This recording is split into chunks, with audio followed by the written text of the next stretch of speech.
I'm surprised that nuclear power in the U.S. has become such a democratic program, a program of the Democratic Party as well as the Republicans. And that even with that, it is still swimming through treacle to get anything to actually happen. I guess we'll just have to keep swimming through it until we get somewhere. But it surprised me that getting a conversion at the top of the apparatus doesn't make things move more quickly. So I guess in a way I'm working on trying to get more conversion at the grassroots, which may help speed things up. I would like it if that happened.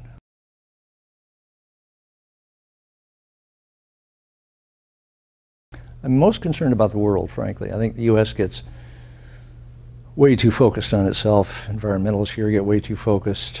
Our own program people get way too focused. But climate is a global issue. And 5 out of 6 people live in the developing world. They're the ones that are getting out of poverty, moving into the cities, vastly increasing their energy use and energy budget. And so really what's going to matter is what happens in China and what happens in India. And to the extent that we help sort of give techniques or permission or set a model for some of that, that's great, but frankly it looks like they'll go ahead and they may wind up setting a model for us. Either way, it's fine with me. In the US at least, you've got a change of mind going on and a change of industry. And minds get changed kind of one at a time. So people who are finding themselves open to nuclear as part of dealing with climate change, I encourage to swarm ahead, do the homework much like I did, and find out about coal, find out about climate, find out about the current state of nuclear, find out things that are coming in nuclear, and then talk and vote and opine and think with that changing frame of reference. And in a democracy, that's supposed to move things along.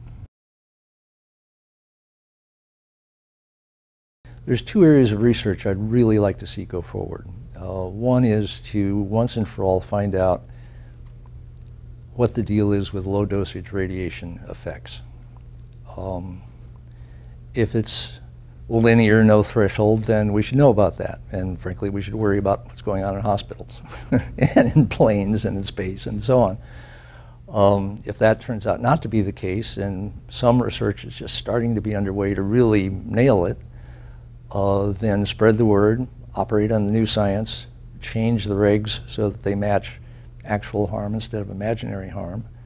And that'll change the economics of nuclear as much as anything I can think of, frankly.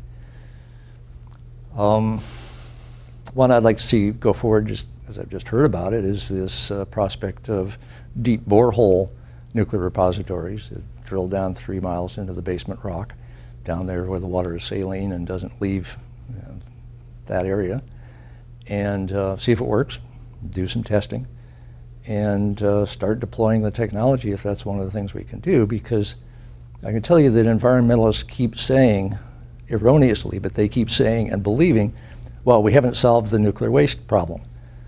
And there needs to be proof positive that, yes, actually, we have solved the nuclear waste problem, and it's way more doable lots of different places than we thought. It's way more doable much more inexpensively than we thought. It's potentially doable right there at the reactor sites, so you don't have to transport the spent fuel if you don't like to do that. And 3-mile deep holes in the ground will also probably tell us a lot about geology.